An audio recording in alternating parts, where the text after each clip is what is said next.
Hello, English learners. Welcome back to another great podcast here at English Pod. My name is Marco. And I'm Erica. And today we're going to be bringing you bad news.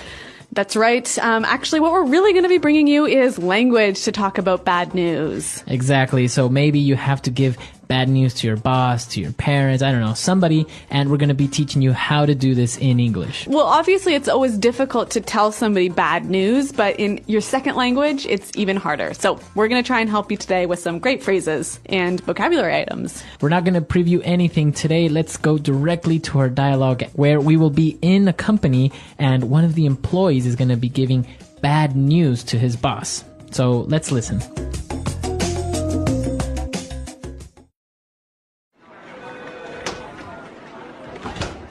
Now that we've been over the gory details of our disastrous first quarter, Ed, give us some good news. How are things looking for us in terms of sales this month? Well, would you like the bad news first or the really bad news? What? Ed, don't tell me you only have bad news. Well, sir, our sales have dropped. No, plunged. 50% in the past month alone. We are currently overstocked and overstaffed, and our profits are falling fast. The market is in recession, and we have no way of moving our inventory or getting rid of our staff.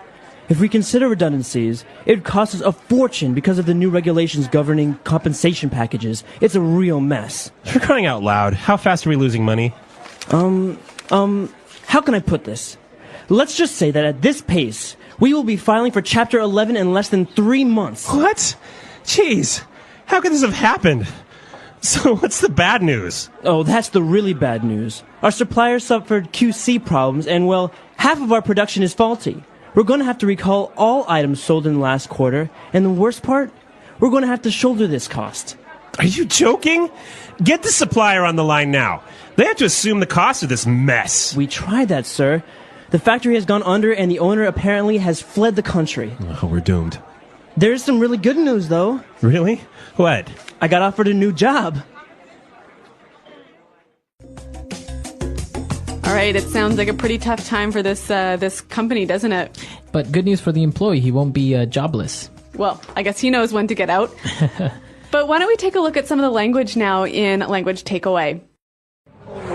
Language Takeaway. So in Language Takeaway today, we have 5 vocabulary items, and well, let's start with the first one. All right, so the boss, he's talking about the gory details of our disastrous first quarter. So let's look at the phrase gory details. All right, so gory details. Gory details. This sounds kind of strange. Gory details. It seems very scary. Well, the word gory comes from gore, like blood and guts, right? Exactly. That's why it sounds a little bit scary to me. Yep. So gory details mean all the little details of a negative or shocking or bad situation. Okay, so the gory details of the meeting, so all the nasty and negative stuff. Or the gory detail, or you could say the newspaper reported all the gory details of the murder. Okay, very good. So gory details.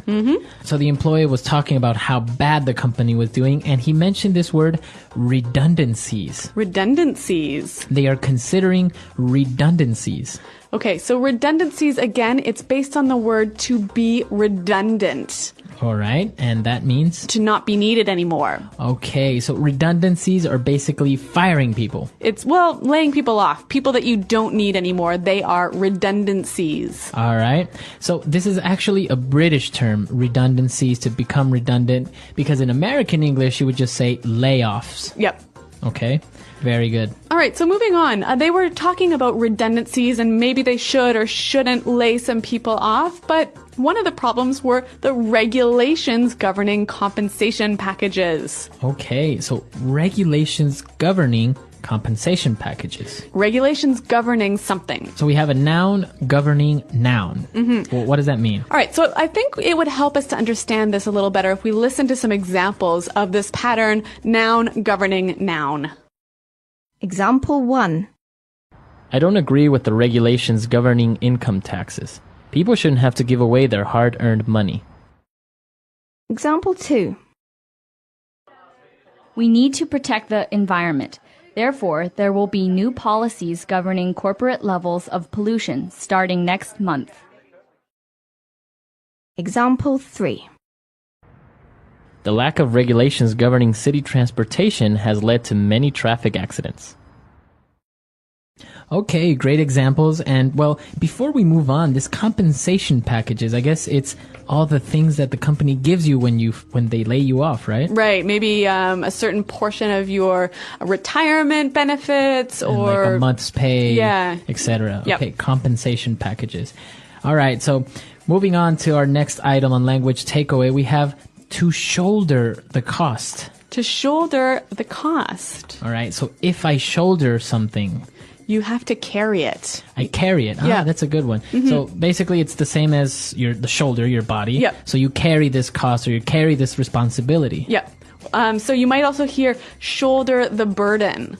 To shoulder the burden. Yeah. So it just means to carry the responsibility. Okay, to share it. Yep. All right, interesting. And we have one more word on language takeaway. And the factory has gone under. To go under. All right, to go under. When something goes under, a company goes under, it goes bankrupt. It goes bankrupt. So it's not working anymore. That's right. All right, so to go under. Great vocabulary items here on Language Takeaway today. It's time for us to move on to the next segment of our show where we're going to look at some phrases. So let's start now with Fluency Builder. Fluency Builder. All right, so we've got some phrases that you can use when somebody's going to tell you some bad news, but also some phrases you can use to deliver bad news. All right, so let's start with our first phrase. So the boss is getting ready to prepare for this bad news, and he says, "Lay it on me. He's like, okay, lay it on me. Lay it on me." So if I say this, lay it on me, I'm just saying, tell me. Exactly. So give me the bad news. Mm-hmm. All right, so lay it on me. Very informal, though. Yeah, you're right. It is kind of informal. But our next phrase, the boss is hearing about all this bad news, and he says, "For crying out loud." For crying out loud. For crying out loud. All right, so this is a very common phrase of frustration. Yep. Right? So why don't we listen to some examples to kind of understand how we use this phrase? Example 1. For crying out loud, when I tell you to have the report done by Wednesday, that means I expect it to be on my desk by the end of the day. Example 2. We've got to figure out a new marketing strategy for crying out loud. Example 3. For crying out loud, you just got your driving license and you already got in an accident? So it kind of reminds me of "oh my god." So you're frustrated. You're just saying this phrase as, oh my God, or something like this. Yeah. It's like, this is so annoying. Exactly. For crying out loud. Yep. All right. Moving on to our third phrase. How can I put this? How can I put this? So the boss asked him a direct question and he said, well, how can I put this? So we use this phrase when we want to say something maybe a little bit more indirectly. Right, so you're looking for words of how you can make it softer or more polite. Maybe Yep. the truth or what you're about to say is a little bit strong, so you want to soften it up a bit. Yeah. Okay, so you say, how can I put this? But then you have to complement it with, let's just say that. Let's just say that. Let's just say that. So how do we use this phrase? So, for example, somebody asks me, well, what do you mean? Why can't you come on vacation with us? Mm-hmm. And I would say, how can I put this? Let's just say that in 9 months you will hear the pitter-patter of little feet. Okay, so your girlfriend's pregnant. Exactly. So you're not saying my girlfriend is pregnant. You're giving like a metaphor. A metaphor of Yeah. what's going on, but you don't want to say it directly. Yeah. Right? Another example, I might say, let's just say that Michael isn't doing a great job. All right. So maybe there are very strong reasons, or he's doing very, very poorly. Right, but I'm just sort of not saying it exactly directly that he's doing bad. Okay, very good. So it's a phrase that you can actually use a lot, and to be a little bit more polite or a little bit more indirect when you're giving somebody some bad news. Exactly. Two nice sort of complimenting phrases for delivering bad news, and why don't we hear them one more time in the dialogue?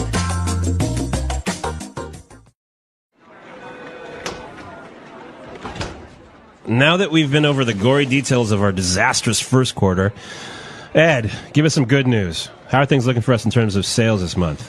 Well, would you like the bad news first or the really bad news? What? Ed, don't tell me you only have bad news. Well, sir, our sales have dropped. No, plunged. 50% in the past month alone. We are currently overstocked and overstaffed, and our profits are falling fast. The market is in recession, and we have no way of moving our inventory or getting rid of our staff. If we consider redundancies, it would cost us a fortune because of the new regulations governing compensation packages. It's a real mess. For crying out loud, how fast are we losing money? How can I put this? Let's just say that at this pace, we will be filing for Chapter 11 in less than 3 months. What? Jeez, how could this have happened? So what's the bad news? Oh, that's the really bad news. Our suppliers suffered QC problems, and well, half of our production is faulty. We're going to have to recall all items sold in the last quarter, and the worst part, we're going to have to shoulder this cost. Are you joking? Get the supplier on the line now. They have to assume the cost of this mess. We tried that, sir. The factory has gone under, and the owner apparently has fled the country. Oh, we're doomed. There's some really good news, though. Really? What? I got offered a new job.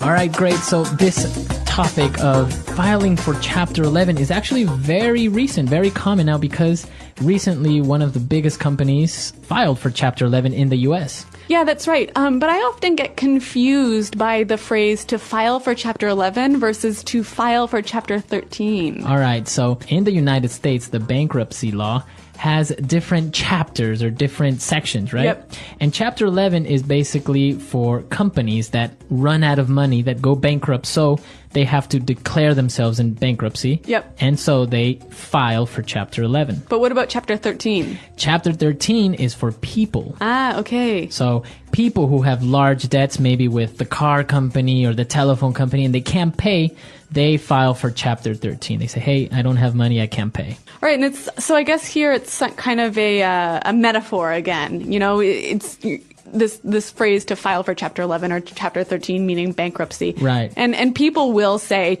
personally that they're filing for Chapter 11. Exactly. Yep. Right. So this is an interesting situation because if you file for bankruptcy in some countries, you can go to jail. I read recently about this happening in Dubai, actually. Exactly. So Yeah. there is prison for debts. In the U.S., you don't go to prison for debts. But what about in your countries, listeners? What happens when you go into debt in your country? Or what happens when a company goes into bankruptcy.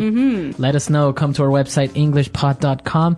Leave your questions and comments. And of course, Erica and I are always there to help you out. Thanks for downloading, you guys, and until next time, goodbye. Bye.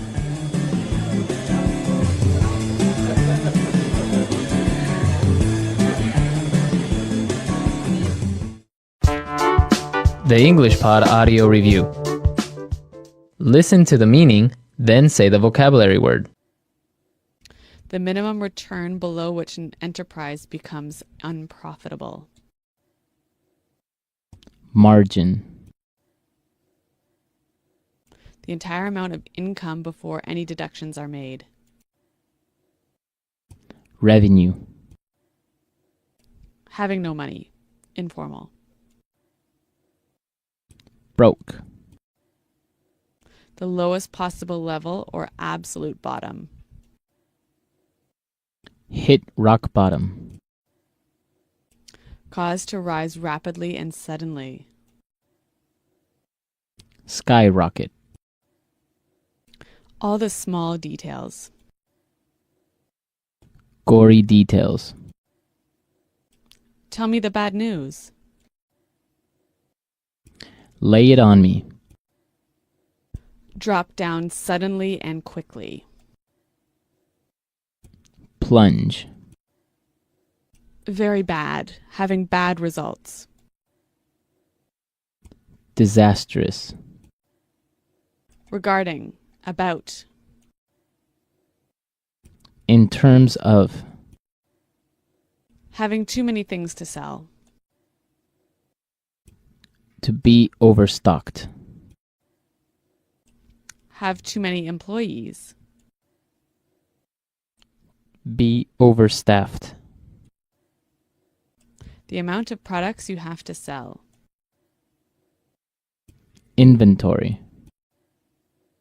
Remove or take away something that is annoying. Get rid of. Layoffs, ending employment of staff for money reasons. Redundancies. Be responsible for the cost. Shoulder the cost. Rule. Govern. Used to express anger or annoyance. For crying out loud. Bankruptcy, owing more money than you can pay. Chapter 11. The process of controlling the quality of production, quality control. Quality control. Let's try that faster. Regarding, about. In terms of. Tell me the bad news. Lay it on me. Having too many things to sell. To be overstocked. Used to express anger or annoyance. For crying out loud. Rule. Govern. The amount of products you have to sell. Inventory. The process of controlling the quality of production, quality control. Quality control. The entire amount of income before any deductions are made. Revenue. All the small details. Gory details. Layoffs, ending employment of staff for money reasons. Redundancies. Remove or take away something that is annoying. Get rid of. Cause to rise rapidly and suddenly. Skyrocket. Very bad, having bad results. Disastrous. Having no money, informal. Broke. Be responsible for the cost. Shoulder the cost. The lowest possible level or absolute bottom. Hit rock bottom. Bankruptcy, owing more money than you can pay. Chapter 11. Have too many employees. Be overstaffed. The minimum return below which an enterprise becomes unprofitable. Margin. Drop down suddenly and quickly. Plunge. Now say the word and hear it in a sentence. Gory details.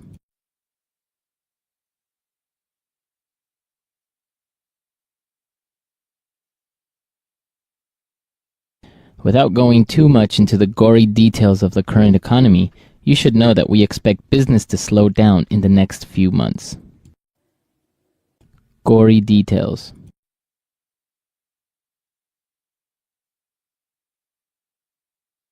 Spare me the gory details. How are we going to survive this financial crisis? Gory details.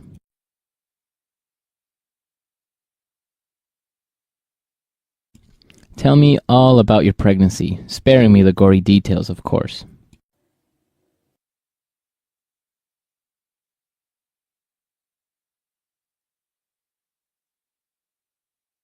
We need to protect the environment. Therefore, there will be new policies governing corporate levels of pollution starting next month.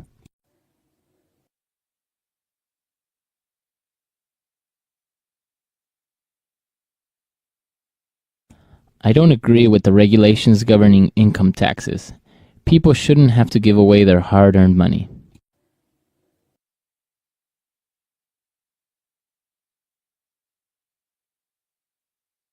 The lack of regulations governing city transportation has led to many traffic accidents.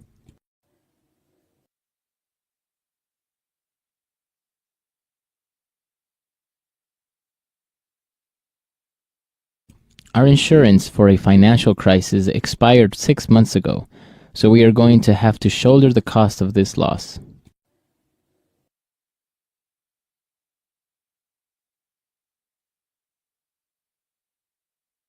We are going to have to shoulder the majority of the costs for this project. Many of our investors pulled out.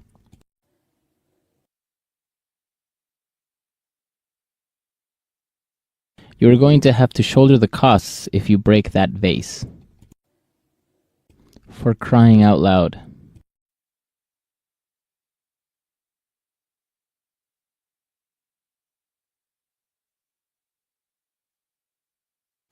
For crying out loud. When I tell you to have the report done by Wednesday, that means I expect it to be on my desk by the end of the day.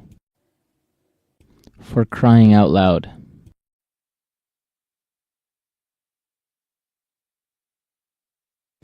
We've got to figure out a new marketing strategy for crying out loud. For crying out loud.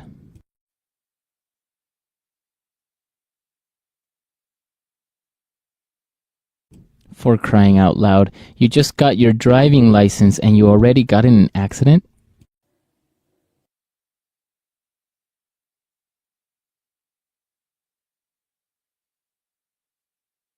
Let's just say that the economy is so bad that if we still have our jobs in 2 months, we will be lucky.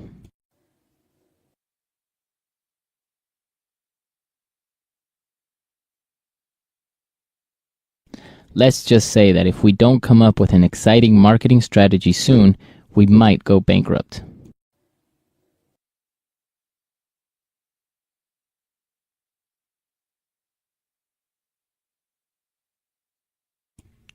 She is so incredibly gorgeous.